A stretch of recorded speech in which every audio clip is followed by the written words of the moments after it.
मेरी छोटी बहन निशा की शादी को 2 साल बीत चुके थे। निशा हमेशा से ही घर की लाडली रही थी और उसके पति रवि भी बहुत ही जिम्मेदार और आकर्षक व्यक्तित्व वाले थे। शादी के बाद निशा ज़्यादा हमारे घर नहीं आ पाती थी क्योंकि रवि का काम ऐसा था कि वो अक्सर ट्रिप पर रहते थे और निशा उनके बिना घर नहीं संभाल पाती थी। दोनों का रिश्ता इतना गहरा था कि एक दूसरे से अलग होना उनके लिए नामुमकिन सा लगता था। यह बात मुझे उस दिन पता चली जब निशा होली पर हमारे घर आई थी। निशा को आए 5 दिन हो चुके थे, लेकिन रवि के फ़ोन हर घंटे आते रहते थे। निशा अक्सर फ़ोन पर कहती थी, इतनी जल्दी कैसे लौटूं? थोड़े दिन और ठहरने दो ना। लेकिन तुम भी ऐसी बातें करते हो कि मुझे तुम्हारी याद सताने लगती है। तभी पापा आ गए और निशा ने फ़ोन रख दिया। पापा ने निशा को बाहर बुलाया क्योंकि होली की गुजिया, मालपुआ और ठंडाई बनानी थी। हम सब ने मिलकर दोपहर तक आधा सामान तैयार कर लिया था और बाकी शाम को बनाने का प्लान हुआ। दोपहर हो चुकी थी और मैं बालकनी से बाहर का नज़ारा देख रही थी। तभी मैंने देखा कि रवि बाहर कार पार्क कर रहे हैं। मैंने फ़ौरन निशा को पुकारा। निशा बाहर आई और बोली, तुम सच में आ गए? मुझे लगा तुम मजाक कर रहे थे फ़ोन पर। उसी वक्त पापा भी आ गए और बोले, दामाद जी कब आए? बिना बताए चले आए। पहले सूचना देते तो हम तैयारी कर लेते। रवि ने कहा, नहीं पिताजी, ऑफिस से शहर आया था तो सोचा मिलकर ही जाऊं। पापा ने कहा, जाने की बात मत करो, अभी आए हो तो रुक जाओ, शाम का खाना साथ करेंगे और रात आराम से। मैं तुम्हें अभी नहीं जाने दूंगा। रवि चुप रहे और मुझे पता था कि वो जाने के लिए नहीं आए हैं।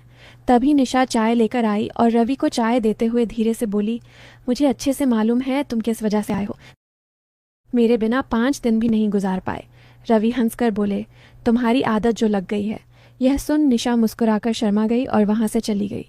कुछ देर बाद डिनर तैयार हो गया। हम सब ने साथ बैठकर खाया और गपशप की। रवि का बिस्तर गेस्ट रूम में लगा दिया गया था और सब सोने की तैयारी करने लगे।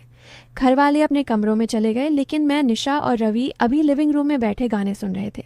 स्पीकर पर पुराने रोमांटिक गाने बज रहे थे जो मुझे और निशा को बहुत भाते थे। थोड़ी देर में रवि ने जम्हाई लेते हुए कहा, वाह, मुझे तो नींद आने लगी है। निशा ने मुस्कुराते हुए कहा, तो जाओ ना गेस्ट रूम में, बिस्तर लगा है, आराम कर लो, मैं गाने सुनकर बाद में आऊँगी। रवि का मुंह देखने योग्य था। वो थोड़ा उदास होकर कमरे की तरफ गए। मुझे और निशा को हंसी आ रही थी, लेकिन हम चुप रहे। हम दोनों गानों में डूबे थे। कुछ समय बाद निशा ने मुझसे कहा, बड़ी मुझे भी नींद लग रही है, मैं सोने जा रही हूँ। मैंने कहा, निशा, अगर तुम चली गई तो मुझे अकेले अच्छा नहीं लगेगा।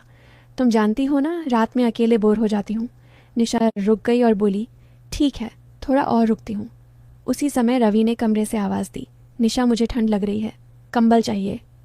निशा ने कहा, रुको बड़ी, मैं रवि को कंबल देकर आती हूँ। मैंने कहा, ठीक है, लेकिन जल्दी लौटना।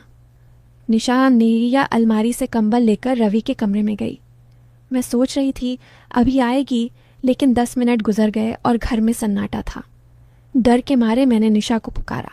थोड़ी देर में निशा कमरे से निकली। उसकी सलवार थोड़ी उलझी हुई थी, बाल सांवरे थे और सांसें तेज चल रही थीं। मैंने चिंता से पूछा, निशा, इतनी देर क्यों लगी? मुझे बोर हो रहा था। निशा ने हंसकर कहा, अरे कुछ नहीं, तुम्हारे जीजू को बहुत ठंड लगी थी, इसीलिए कंबल ओढ़ाने में वक्त लग गया। तभी रवि कमरे से निकले और बोले, अरे मेरा वॉलेट कहीं गिर गया है, क्या तुम ढूंढ दोगी? निशा ने कहा, ठीक है, देखती हूँ, तुम यहीं रहो। लेकिन रवि बोले, तुम देखो, मैं कमरे में इंतज़ार करता हूँ। यह कहकर वो वापस चले गए। निशा मेरे रूम में गई और वहाँ से अपना पर्स लेकर रवि को देने उनके कमरे में चली गई। मैंने सोचा वॉलेट देकर जल्दी आएगी, लेकिन काफ़ी देर हो गई और निशा नहीं लौटी। मैंने फिर से निशा को आवाज़ दी, लेकिन कोई उत्तर नहीं। मैं समझ गई शायद निशा वॉलेट ढूंढने में लगी होगी। थोड़ा असहज भी लग रहा था, इसलिए मैंने स्पीकर बंद किया और अपने रूम में सोने चली गई। लेकिन नींद नहीं आ रही थी। बिस्तर पर लेटकर मैं किताब पढ़ने लगी। 1 घंटे बाद किताब ख़त्म हो गई। अब मैं इधर उधर कुछ करने लगी, लेकिन याद आया कि मेरा चश्मा तो निशा ले गई है। अब मैं दुविधा में थी, क्या चश्मा लेने जाऊं या नहीं? नींद नहीं आ रही थी और समय कट नहीं रहा था।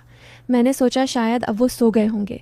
मन में विचार आया कि आजकल के लोग कितनी जल्दी थक जाते हैं, लेकिन कुछ रिश्ते ऐसे होते हैं जहां अलगाव मुश्किल लगता है।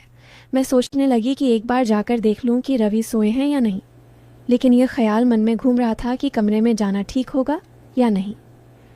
मुझे असमंजस हो रहा था और अकेलापन सता रहा था। आखिर मैं चश्मा लेने के लिए निशा और रवि के कमरे की ओर चली। जैसे ही दरवाजे पर पहुंची वो अंदर से लॉक था।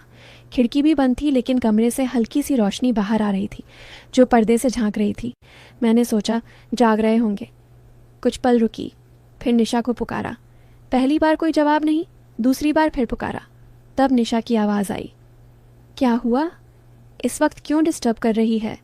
मैंने कहा, निशा वो मेरा चश्मा अंदर रह गया है, किताब पढ़नी है। रवि सो गए हों तो चश्मा दे दो। निशा ने थोड़ी झुंझलाई आवाज़ में कहा, अरे नहीं, सोए हैं। तुम्हारे जीजू को नींद आने में टाइम लगता है। अभी तो बातें चल रही हैं, तुम जाकर आराम करो, डिस्टर्ब मत करो। मैंने कहा, निशा बस 5 मिनट के लिए चश्मा दे दो, मैं जल्दी पढ़ लूँगी। निशा ने कहा, ठीक है, ले आती हूँ, तू अपने रूम में जा। मैं अपने कमरे लौट आई। कुछ देर बाद निशा चश्मा लेकर आई और बोली, ले तेरा चश्मा, अब डिस्टर्ब मत कर। जैसे ही मैंने चश्मा लिया मेरी नज़र निशा पर पड़ी। मैंने आश्चर्य से पूछा, निशा तुमने ये क्या पहना है? ये तो रवि की टी शर्ट है, तुम तो सूट में थी ना। निशा ने शर्माते हुए कहा, चुप रह, मैं जा रही हूँ। यह कहकर निशा वापस कमरे में चली गई। मैंने चश्मा लगाकर किताब पढ़ना शुरू किया। सिर्फ 20 मिनट में मुझे नींद आने लगी। मैंने सोचा चलो अब चश्मा वापस रखाती हूँ, अगर निशा सो रही होंगी तो मैं खुद रख दूंगी। मैं चश्मा लेकर निशा और रवि के कमरे की ओर गई। इस बार दरवाज़ा हल्का सा खुला था।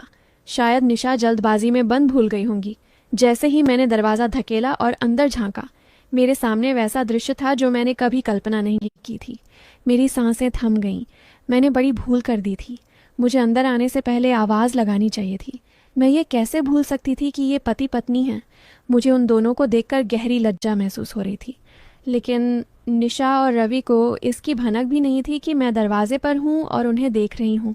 उसके बाद जो हुआ उसे जानकर आप इतने हैरान हो जाएंगे कि आपको एक बड़ा झटका लगेगा।